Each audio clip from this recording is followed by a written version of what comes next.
Hello दोस्तों। तो कैसे हो आप लोग। मेरा नाम है प्रखर अग्रवाल। तो शुरू करते हैं आज का analysis GATE 2022 rank versus score analysis पर।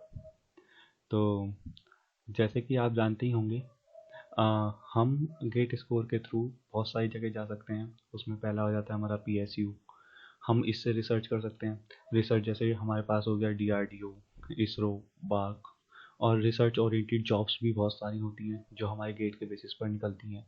डुअल डिग्री प्रोग्राम, जैसे कि हम एम टेक प्लस पीएचडी कर सकते हैं, ये भी गेट स्कोर के बेसिस पर कर सकते हैं। और हायर स्टडीज़ का तो सबको पता ही है, जिसके अंदर हमारे पास आईआईटीज़, एनआईटीज़, ट्रिपल आईआईटीज़ और आईएससी बेंगलोर आ जाता है, जहाँ से हम हायर स्टडीज़ कर सकते हैं। केवल इंडिया के अंदर ही नहीं, हम अब्रॉड में भी हायर स्टडीज़ कर सकते हैं गेट स्कोर के बेसिस पर। इसके अंदर हमारे पास आती हैं यूनिवर्सिटी सिंगापुर में और जर्मनी में। और मैनेजमेंट कोर्सेज भी हम गेट के थ्रू कर सकते हैं, जिसमें सबसे फेमस आ जाता है हमारा नीट मुंबई का। तो इस सेशन में हमने क्या कर सकते, ये हमने ग्रुप वाइज डिस्कशन रखा है। जैसे कि हाँ, ग्रुप ए में आ जाती हैं हमारे पास आईआईएससी और टॉप की आईआईटीज़, जो मेनली 7 आईआईटीज़ हैं। और ग्रुप बी में आ जाती हैं जो उसके बाद जो आईआईटीज़ बनी हैं, मतलब जो न्यू आईआईटीज़ हैं और टॉप की एनआईटीज़ हैं। ये मतलब ऐसे ग्रुप कोई होते नहीं हैं, ये बस मैंने अपने हिसाब से रखे हैं। और फिर आ जाता है ये ग्रुप थ्री में, जिसके अंदर मैंने अदर एनआईटीज़ और गुड ट्रिपल आईटीज़ रखी हैं। और फिर ये ग्रुप डी में, जिसके अंदर और अदर रेपुटेड हमने इंस्टीट्यूट रखे हैं, जैसे कि हमारे पास हो जाता है बिरला वालों का बिट्स प्लानिंग। तो इस वीडियो में हम मेनली कंसर्न करेंगे अपने ग्रुप ए कैटेगरी में। ग्रुप ए कैटेगरी में आ जाता है सबसे पहले आईआईएससी बेंगलोर, या आईआईटी बॉम्बे, आईआईटी दिल्ली, कानपुर, मद्रास, खड़गपुर, रुड़की, गुवाहाटी और आईआईटी बीएचयू। तो ऐसा होता है कि हर एक, अगर आईआईटीज़ में देखो या आप एनआईटीज़ में देखो, तो उसमें ऐसा नहीं होता कि सब में आपको एक ही कोर्स मिल जाएगा। तो सबके अंदर अलग अलग कोर्सेज होते हैं। उन कोर्सेज की लिस्ट ये रही, जैसे किसी में आपको माइक्रो इलेक्ट्रॉनिक्स मिलेगा, किसी में integrated electronic circuits, VLSI design and tools and technology, electronic system, communication engineering, microwave engineering, telecommunication engineering, digital signal processing, और ये optoelectronics and optical communication, nanotechnology, computer technology. तो ये अलग अलग नाम से हमारे पास कोर्सेज होते हैं। तो हर एक आईआईटी के हिसाब से अलग अलग कोर्सेज होते हैं। तो अब पहले एक बार देख लेते हैं कि मतलब कितनी कट ऑफ्स पे हमारे पास कौन कौन से कट ऑफ गई थी। जैसे मैं इसमें ईसी और इंस्ट्रूमेंटेशन की बात करता हूँ, तो 2021 का एनालिसिस अगर हम देखें, तो जनरल की 25 पे गई थी, और क्या कहते हैं ओबीसी की 22.5, और एससी एसटी की 16.6। अगर हम ऐसा देखें तो लमसम अगर एक चीज़ देखा जाए, तो 21 में 25 गई जनरल की ईसी में, और इसमें 28.8 गई 2019 में, 26.7 गई है। तो मतलब अप्रॉक्स 25 to 27 ये जाती है। मतलब इस बार तो ईसी का पेपर टफ आएगा। तो मैं समझता हूँ इस बार लगभग ईसी का जो कट ऑफ जाएगी, वो लगभग मेरे हिसाब से 23 और 24 के अप्रॉक्स जानी चाहिए। 23 और 24 के अप्रॉक्स, ठीक है। और ऐसी मैं इंस्ट्रूमेंटेशन की बात करूँ, तो इसमें पेपर हल्का आया था क्योंकि 2021 में इस वजह से इसकी ज़्यादा गई थी। और 2020 में भी 34.6 आप देख सकते हैं, 2019 में 31.9। तो इससे पता लग रहा है मतलब इंस्ट्रूमेंटेशन का पेपर थोड़ा कंपैरेटिवली इजी आता है ईसी से, इस वजह से इसकी कट ऑफ भी थोड़ा ज़्यादा जाती है।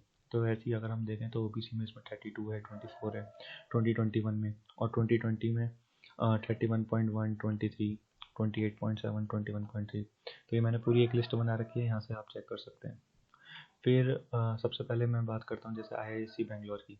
तो आईआईएससी बेंगलोर हमें क्या क्या चीज़ प्रोग्राम्स ऑफर करता है। जैसे हम एमटेक कर सकते हैं केवल गेट स्कोर के बेसिस पर। और इसके अंदर एक चीज़ और होता है, अगर आपको केवल रिसर्च फील्ड में जाना है, तो ये 2.5 से 3 ईयर्स के बीच में डिपेंड कर सकता है। तो इसमें आपका गेट स्कोर तो लगता है, और इसके साथ साथ आपका इंटरव्यू भी होता है। और एक चीज़ होती है हमारे पास dual degree program. Dual degree program में एमटेक प्लस पीएचडी आता है। ये भी 5 साल का हो जाता है, क्योंकि एमटेक प्लस पीएचडी और इसके अंदर भी गेट स्कोर और इंटरव्यू को कंसिडर किया जाता है। तो मेनली मैं बात करूँगा इसके अंदर ईसी डिपार्टमेंट की। तो ईसी डिपार्टमेंट आईआईएससी बेंगलोर में नाम दिया जाता है इसको ईएलसी, ठीक है। तो इसके अंदर जैसे इसमें बता रखा है कि क्या है ये, जैसे इसके अंदर 27 सीट्स है, ठीक है। आईआईएससी बेंगलोर में ये मैंने डेटा लिख रखा है 2021 के हिसाब से। तो हर एक आईआईटी या आईआईएससी में एक अपना वो होता है कि बीटेक के अंदर कितने परसेंट मार्क्स चाहिए। लाइक ऑलमोस्ट एवरी आईआईटी कहते हैं कि हमें मिनिमम 60% मार्क्स चाहिए आपके बीटेक में, तभी हम आपका एडमिशन इसमें कंसिडर करेंगे गेट स्कोर के साथ साथ। बट आईआईएससी बेंगलोर में ऐसा कुछ नहीं है। वो डायरेक्ट ये कहते हैं कि आपने बी या बीटेक या कोई ऐसी इक्विवेलेंट डिग्री आपके पास हो और आपके पास गेट स्कोर हो तो आप इसके अंदर सिलेक्शन ले सकते हैं। तो सिलेक्शन प्रोसेस क्या है कि भाई 70% जो मार्क्स होने चाहिए वो गेट स्कोर काउंट होता है और 30% इंटरव्यू काउंट होता है। तो मतलब स्कोर के साथ साथ आपका इंटरव्यू भी लिया जाता है।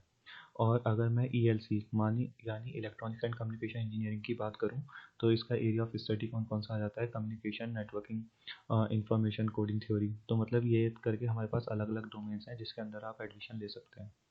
तो इसके अंदर डिसिप्लिन की बात करते हैं। पहला मतलब इसके आईआईएससी बेंगलोर ये सबसे ज़्यादा मानी जाती है क्योंकि ये सबसे अच्छी मानी जाती है ईसी इंजीनियर के लिए, क्योंकि इसके अंदर मैक्सिमम कोर्सेज जो होते हैं ना वो ईसी के लिए ही होते हैं। जैसे डिसिप्लिन माइक्रो इलेक्ट्रॉनिक्स और वीएलएसआई की डिज़ाइन की बात करें तो इसके अंदर मतलब ये एरिया ऑफ स्टडी है। इसके अंदर हम क्या क्या चीज़ पढ़ते हैं, जैसे एफपीजीए के बारे में पढ़ेंगे, डिजिटल डिज़ाइन के बारे में भी पढ़ेंगे, डिजिटल सिस्टम डिज़ाइन के बारे में, है ना।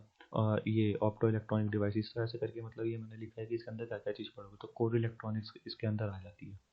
फिर अगर मैं इसकी कट ऑफ की बात करते हैं तो इसके अंदर जो सबसे इम्पोर्टेंट हमारे पास ब्रांच जो मोस्टली स्टूडेंट्स कंसिडर करते हैं वो है micro electronics and VLSI design.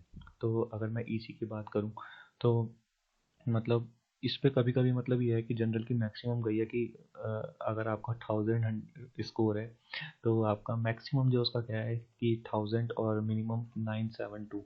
मतलब ये वाला तो मैंने 2019 के हिसाब से इसका वो लिखा है। तो मतलब मिनिमम 972 गया था तो उसके बाद आपको आईआईएससी में मतलब सीट मिलेगी। मतलब आप देख सकते हो कितना मुश्किल है आईआईएससी में सीट क्रैप करना, क्योंकि सीट्स भी इतनी कम है और उसके बाद 27 सीट्स ही हैं और उसमें भी जनरल ओबीसी एससी एसटी को सब मिला के तो जनरल की काफ़ी कम पड़ जाती है। तो ओबीसी का भी 954 पे मैक्सिमम, 918 पे मिनिमम यहाँ पे क्लोज हुआ था। 954 से शुरू होकर यहाँ पे भी 732 से शुरू होकर 607 पे ख़त्म हुआ था एससी के लिए।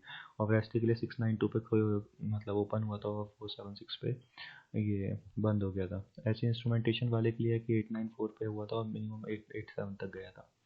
तो ये करके ये आईआईएससी बैंगलोर का रहा मैंने देखा। और जैसे इलेक्ट्रॉनिक्स एंड कम्युनिकेशन इंजीनियरिंग का एक थोड़ा लमसम ऐसा अंदाज़ा लगा सकते हैं कि 980 की रैंक के लगभग है। तो आप अगर जनरल कैटेगरी में तो आपको सीट मिल सकती है ईसी इंजीनियरिंग में, है ना। तो मतलब आईआईएससी में आप ग्रैब कर सकते हो। आप अगर इकोनॉमिकली वीक सेक्शन से हो जनरल में तो 950 के अप्रॉक्स अगर आपके हैं तो इसमें सीट ग्रैब हो सकती है। ओबीसी हैं तो आप 950 होगा तब ग्रैब कर सकते हैं। एससी है तो 700 पे, एससी है तो ये शायद मैंने गलत लिख दिया है कुछ, यहाँ पर आना चाहिए था कुछ लगभग 700 के लमसम ही आता है एस सी एस टी का सेम सेम। ऐसे ही अगर आप आई एन से हो, इंस्ट्रूमेंटेशन साइंस से हो तो जनरल का 900 पे गया था, ई डब्ल्यू एस 700, ओबीसी 850। ठीक है। आईआईटी बॉम्बे की बात करते हैं तो आईआईटी बॉम्बे में क्या है कि अगर आपने ईसी वाले बंदे हो, अगर आपके पास ईसी है तो इसके अंदर मैंने मेन डिसिप्लिन रखी है जो कि वीएलएसआई डिज़ाइन के लिए बहुत मतलब अच्छी मानी जाती है। जैसे integrated circuit and system branch EC के लिए ये 884 जनरल के लिए हमारे पास स्कोर है, गेट स्कोर है। अगर आपका स्कोर लगभग 884 के लमसम आता है और आप जनरल कैटेगरी में है तो आपको ये वाली ब्रांच मिल जाएगी। इंटीग्रेटेड सर्किट एंड सिस्टम मिल सकती है आईआईटी बॉम्बे में। ठीक है। और 807 है तो ओबीसी में, और 567 और 511 है तो एससी एसटी में भी आपको मिल सकती है। और ऐसी है कम्युनिकेशन इंजीनियरिंग, ये आईआईटी बॉम्बे का बहुत अच्छा डिसिप्लिन है, ये आप ग्रैब कर सकते हैं। तो इसके अंदर ईसी में जनरल हो आप तो 807 तक आपको ये वाली ब्रांच मिल सकती है। 724 अगर आप ओबीसी हो, 522 अगर आप एससी हो, 494 अगर आप एसटी हो तो आपको ये मिल सकती है। बात करें इलेक्ट्रॉनिक सिस्टम की, इलेक्ट्रॉनिक सिस्टम जो स्पेशलाइजेशन है हमारे पास आईआईटी बॉम्बे में ये भी लोग बहुत लेते हैं। तो ये भी 856 लमसम अगर आपकी रैंक है तो उसमें आपको ईजी का मिल जाएगा। ये जो मैंने डेटा लिख रखा है ये 2021 के हिसाब से लिख रखा है। आईआईएससी में 2019 के हिसाब से था, इसमें 2021 के हिसाब से है। ठीक है। 770 है तो ओबीसी है तो आपको यहाँ पे ये मिल जाएगा। ठीक है। अब बात करते हैं जैसे आईआईटी दिल्ली की। तो आईआईटी दिल्ली में जो वीएलएसआई का कोर्स वैसे जैसे माइक्रो इलेक्ट्रॉनिक्स या वीएलएसआई डिज़ाइन तो नहीं है, बट इसके अंदर इंटर डिसिप्लिनरी ब्रांच होती है जिसको कहते हैं VLSI tool design and technology. तो इसके अंदर मतलब आईआईटी दिल्ली का ये बहुत अच्छी ब्रांच मानी जाती है, प्लेसमेंट भी बहुत अच्छा होता है इनसे। तो 900 के लमसम अगर आपकी जनरल में रैंक है, ये 2021 का डेटा मैंने लिखा है। ठीक है। तो अगर आपके पास 900 के लमसम अगर रैंक है तो आपको यहाँ पे ये वाला ब्रांच मिल जाएगा। और 850 है तो आप एस सी हैं तो आपको मिल जाएगा। 850 अगर आप एस सी हैं तो आपको इसमें मिल जाएगा। ऐसी कम्युनिकेशन इंजीनियरिंग और इंटीग्रेटेड इलेक्ट्रॉनिक सर्किट्स, ये भी बहुत अच्छी अच्छी ब्रांचेज हैं जो कि आई दिल्ली प्रोवाइड करती है। तो जनरल वालों को 750 है तो उनको ये वाली ब्रांच कम्युनिकेशन इंजीनियरिंग मिल जाएगी 900 पर। इंटीग्रेटेड इलेक्ट्रॉनिक्स एंड सर्किट्स मिल जाएगी। बाकी आप देख सकते हैं O B C S C S T के लिए मैंने लिख रखा है। आईआईटी कानपुर की बात करें तो वीएलएसआई के लिए, जो कि हमारे पास डिजिटल डिज़ाइन फ्रंट एंड और बैक एंड हो जाता है, तो उसमें मेनली दो ब्रांचेज आ जाती हैं, जैसे कि माइक्रो इलेक्ट्रॉनिक्स है और हमारे पास आरएफ एंड माइक्रोवेव है। तो ये दोनों ईसी की ब्रांचेज हैं और जनरल के लिए खुलती हैं ये 800। अगर 800 के लगभग आपके पास लमसम गेट स्कोर है तो उसके बेसिस पर आपको यहाँ पे इजीली माइक्रो इलेक्ट्रॉनिक्स मिल सकती है। और 700 के लमसम अगर आपका जनरल स्कोर है तो आपको आरएफ एंड माइक्रोवेव जो ब्रांच मिल सकती है। देखो मेरा कहने का क्या मकसद है एक तरीके का, अगर आपको यहाँ से ये वाली ब्रांचेस मिल रही है ना, चाहे आपको चलो माइक्रो इलेक्ट्रॉनिक्स नहीं मिले बट आरएफ एंड माइक्रोवेव मिले, तो तब भी आप माइक्रो इलेक्ट्रॉनिक्स का पढ़ सकते हो। मतलब हर एक आईआईटीज़ आपको एक फ्रीडम देती है कि इसके केवल आपको एक तो सब्जेक्ट जो होंगे वो आपके मस्ट होंगे, बट आप ये इसका माइनर लेके इसको पढ़ सकते हो। मतलब कोई वहाँ पे ऐसा नहीं होगा कि आप नहीं कर सकते हो। तो मतलब आप सब कुछ कर सकते हो, बस आप एक बार वहाँ पे चले जाओ। ठीक है, कोई ब्रांच मिल जाए आपको। जैसे हम ओबीसी की बात करें तो 650 अगर आपके पास गेट स्कोर होगा तो आपको आरएफ माइक्रोवेव मिल जाएगा अगर आप ओबीसी हैं तो। ये आप देख लीजिए एस सी एस टी और सबके लिए। ठीक है, ये मैंने अभी टॉप 7 आईआईटीज़ का लिखा है, 7 आईआईटीज़, और मैंने आईआईएससी बैंगलोर की अभी हमने फर्स्ट प्लेलिस्ट बनाई है। ठीक है, तो अगर मैं आईआईटी मद्रास की बात करूँ तो इसके अंदर जो दो इंपॉर्टेंट ब्रांचेज है वीएलएसआई के, micro electronics and VLSI design और आरएफ एंड फोटोनिक्स। देखो इससे पहले वाले में क्या थी मेरे पास आरएफ एंड माइक्रोवेव, और इसमें क्या है मेरे पास आरएफ एंड फोटोनिक्स। तो ये दोनों भी मैंने इसी के लिए लिखा है मेनली। तो 891 अगर आपका स्कोर है गेट का तो आपको ये वाला ब्रांच आसानी से मिल सकती है, micro electronics and VLSI design. और अगर आपका 845 गेट स्कोर है तो आप जनरल कैटेगरी हो तो आपको आरएफ एंड फोटोनिक्स मिल सकता है। ऐसी OBC S C S T के ये हैं। ये मैंने स्लाइड में बहुत अच्छे से लिख रखा है, ये आप देख सकते हैं। ऐसे अगर आईआईटी खड़गपुर की बात करें तो ईसी ब्रांच, ये इसके चार बहुत मेन इंपॉर्टेंट अच्छे रहते हैं जो स्पेशलाइजेशन है। जैसे कि माइक्रो इलेक्ट्रॉनिक्स एंड वीएलएसआई बहुत अच्छा स्पेशलाइजेशन है यहाँ का। RF and microwave, telecommunication, instrumentation and signal processing, यही ईसी के कोर माने जाते हैं। ईसी के कोर स्पेशलाइजेशन मैंने ही लिखे हैं यहाँ पे। तो अगर आपका 800 के लगभग लमसम गेट स्कोर है तो आपको माइक्रो इलेक्ट्रॉनिक वीएलएसआई डिज़ाइन मिल जाएगी। 718 के लमसम है तो आरएफ माइक्रोवेव मिल जाएगी। 738 के लमसम है तो टेली कम्युनिकेशन मिल जाएगी। 746 के लगभग है तो आपको इंस्ट्रूमेंटेशन एंड सिग्नल प्रोसेसिंग मिल जाएगी। ऐसे ही ये ओबीसी का एस सी में 596, एस टी में 458 ये लिख रखे हैं, यहाँ से देख सकते हैं। बात करें आईआईटी रुड़की की तो आईआईटी रुड़की में भी चार स्पेशलाइजेशन है जो बहुत अच्छी मानी जाती हैं, जैसे कि micro electronics, VLSI design, communication system, RF and microwave और नैनो टेक्नोलॉजी। नैनो टेक्नोलॉजी यहाँ का काफ़ी अच्छा माना जाता है, ये भी आप देख लीजिएगा आईआईटी रुड़की का। मतलब इसमें तो ये देखो कि 680 रैंक पे भी जनरल का है तो उसको माइक्रो इलेक्ट्रॉनिक्स इन वीएलएसआई डिज़ाइन मिल गया था।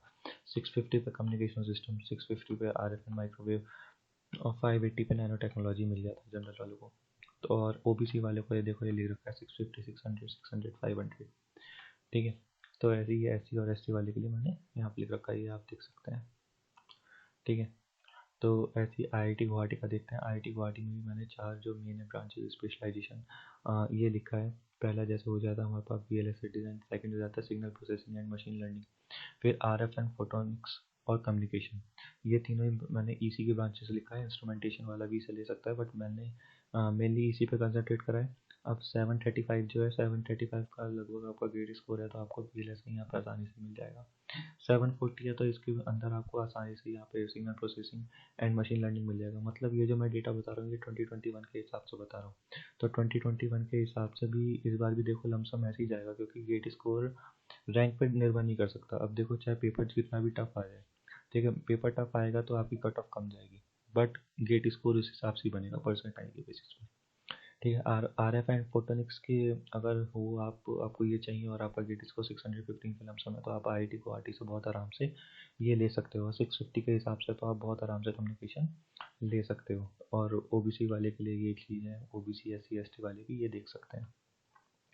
ठीक है, अब IIT BHU की बात करते हैं। तो IIT BHU में मतलब इसके भी मतलब 4 बहुत अच्छे मुझे स्पेशलाइजेशन लगे, जैसे माइक्रोवेव है, डिजिटल टेक्निक्स एंड इंस्ट्रूमेंटेशन है, माइक्रो इलेक्ट्रॉनिक्स और कम्युनिकेशन है। ये तीनों ही इसी ब्रांचेस के स्पेशलाइजेशन है। और अगर आप जनरल के और आपके 650 के लगभग गेट स्कोर है तो ये आपको आसानी से मिल सकता है। OBC हो आप और 580 के लमसम है तो आपको ये ब्रांचेस मिल सकती हैं। और 380 के लमसम है और SC कैटेगरी में है तो आपको ये वाली मिल सकती हैं। 300 के लमसम है तो ये ST वाला तो ST कैटेगरी का और गेट स्कोर 300 के लमसम है तो आपको ये स्पेशलाइजेशन मिल सकती है। चलो अगर मैं आपको एक फाइनल कंक्लूजन इसका दे देता हूँ। फाइनल कंक्लूजन ऐसा है मतलब रैंक के हिसाब से, अगर आपकी रैंक जैसे 41 आती है तो आपका स्कोर बनेगा 892 और 892 मिलेगा तो आपको कोई सी भी एक अच्छी IIT या फिर IISc भी मिल सकती है। मतलब कहने का मतलब अगर आपकी रैंक अंडर 15 आती है ना, अंडर 50 आती है तो आपको टॉप IISc में भी आपको VLSI डिज़ाइन मिल जाएगा। ठीक है, फिर 88 की लमसम आती है तो ये 851 स्कोर मिल जाता है। इसमें आपका IISc मिल सकता है बट काफ़ी थोड़ा मुश्किल पड़ जाएगा। ठीक है, बट IITs आपको बहुत अच्छी अच्छी मिल जाएगी इस स्कोर पे। ठीक है, फिर रैंक 136 आती है तो 834 स्कोर आएगा, 292 तो 774, 450 तो 740। मतलब ये मैंने प्रीवियस एनालिसिस कर रखा है तो यहाँ से आप लगा सकते हैं कि आपकी रैंक जितने के लगभग आ रही होगी तो उस हिसाब से आपका गेट स्कोर कितना आ रहा होगा और उस गेट स्कोर के हिसाब से आपको अपनी ये IIT मिल सकती है। तो मेरा टॉप का फाइनल कंक्लूजन अगर मैं रखूँ, अगर आपको IIT या IISc में जाना है तो आप अपना स्कोर, अपनी जो रैंक है वो रैंक रखो ये 560 के लगभग। देखो मिल तो जाता है आपके पास 1000 तक में भी मिल जाता है बट फिर उसमें मज़ा नहीं आता। ठीक है, टॉप की IITs में बहुत अच्छी स्पेशलाइजेशन लेना है तो आपको लगभग ये 560 के अंदर अंदर आप रैंक लाइए तो आपको बहुत अच्छी IITs मिलेंगी। होप करता हूँ आपको ये वीडियो पसंद आई होगी। Thank you.